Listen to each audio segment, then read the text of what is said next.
When I started my corporate journey about 30 years back, I had the same sort of goals or driving factors which are conventional, typically like, which motivates many professionals, like achieving success, rising up into the career ladder, um, making an impact, and so on and so forth. And over the years, I've had a privilege to lead billion-dollar businesses, work across continents throughout the world, and navigate those complex markets which had different cultural sensitivities and different business priorities around the world. Now, at the outset, it appears that, you know what, I had achieved everything what I had set out to do, isn't it? And if I ask this question to yourself, and rather if I am along with you, we all will resoundingly agree with this thought process, isn't it? But standing on this platform, my answer is a big no. Because as I was moving in that journey, there was something deeper I started realizing, a gap between that outer material success to the inner fulfillment which I was seeking. Whilst I was very successful, I wasn't happy. There was some perplexing and unexplainable void. The relentless pursuit of that professional growth was leaving behind the gap in that personal growth, social connections, or spiritual well-being. And this process, or this rat race, or this rapid race, all of a sudden caught an emergency brake in 2021. An incident happened which changed my life. It was the morning of April 20th, 2021, friends. I woke up and got ready for my gym. And just before I was going to my gym, I was feeling some kind of peculiar unease. And on insistence of my wife, I called the doctor. And the few minutes conversation which I had with doctor, ambulance was at home, and I was whisked away for the emergency heart surgery. Doctors found 100% clot in the main artery of my heart. This was exactly 3 weeks after my first COVID vaccination. And had there been 30 minutes more late or delay, I wouldn't have been here speaking to you. And to put from the data point perspective, my cardiovascular health was better than most of the people on the planet. The way they say, for a healthy person, the resting heart pulse or resting heart rate is about 70 to 80 beats per minute. In my case, it used to be in early 40s because of my rigorous cardio regime coupled with deep meditation and breathing exercises, and that for several years. And in those moments of emergency, everything flashed in front of my eyes. My 30 years of corporate career, leading those billion-dollar businesses, shaping strategies, and building teams. But as I was laying on the hospital bed thereafter, none of these achievements were coming in front of my eyes. What I was thinking was something much deeper, a thought process of balancing the inner and the outer world. And these pivotal moments inspired me to create Consciouspreneur. This is a movement, this is an ideology which balances wealth of money with wealth of mind and bridges the gap between science, spirituality, and leadership.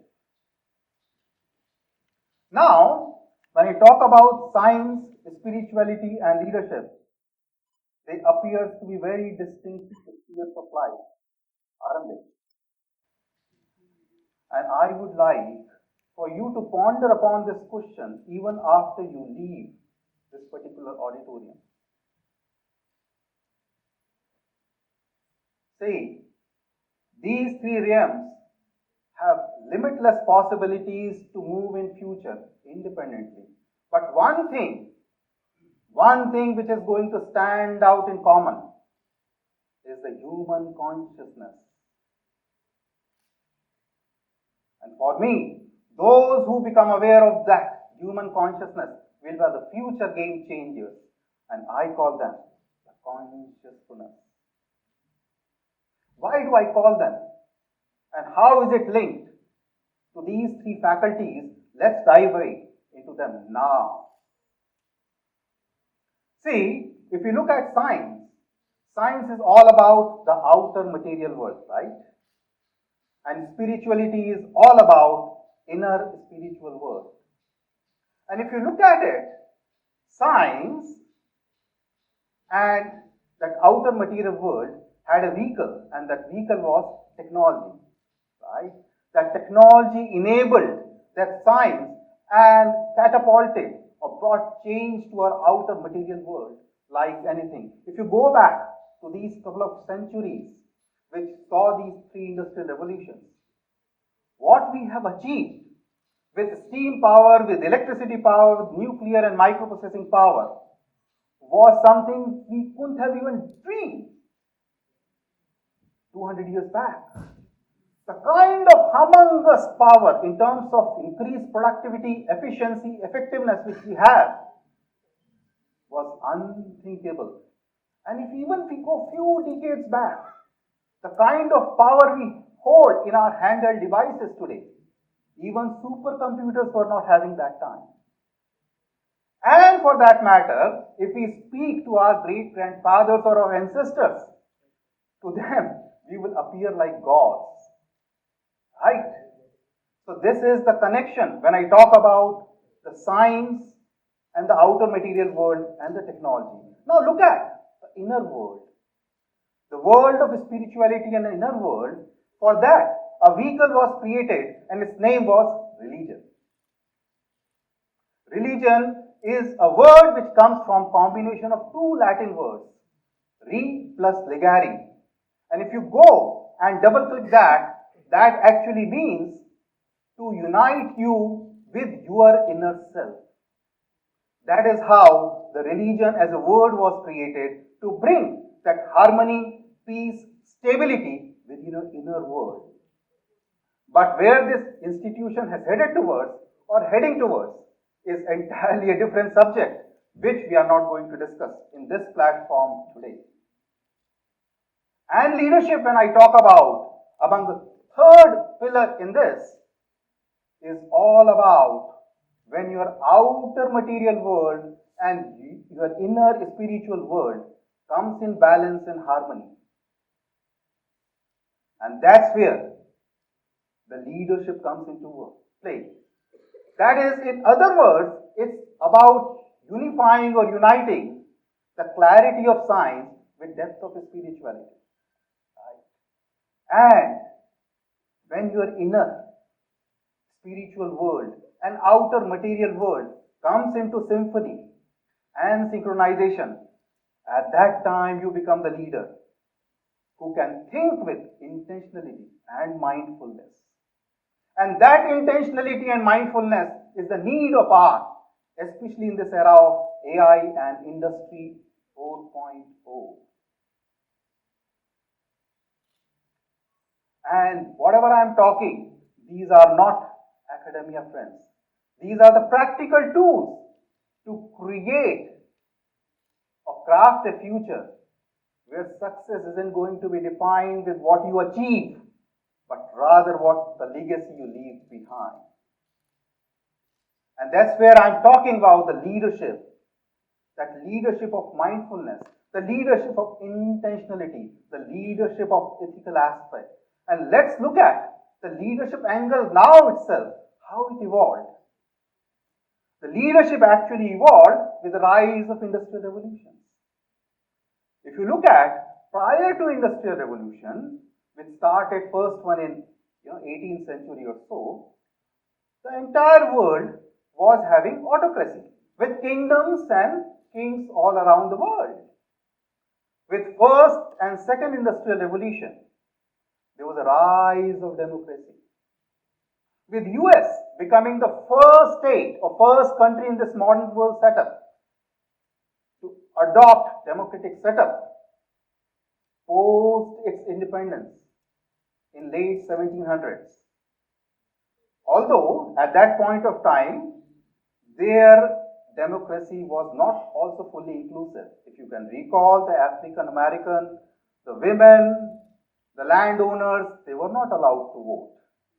But slowly it moved in that direction. Thereafter, the democratic setup moved towards the Europe and then towards the Asia Pacific. And the world adopted the democratic set of leadership.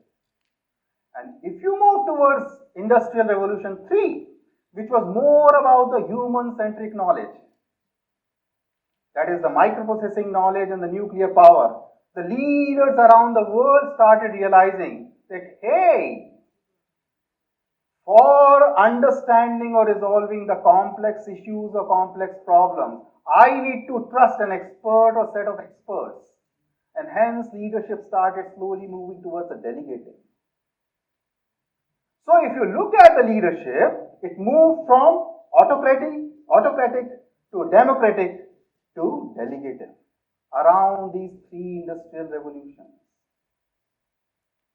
But we are standing and sitting over here.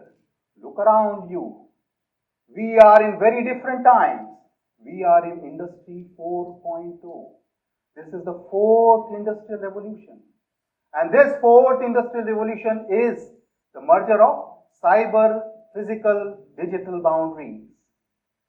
This is very different from previous three.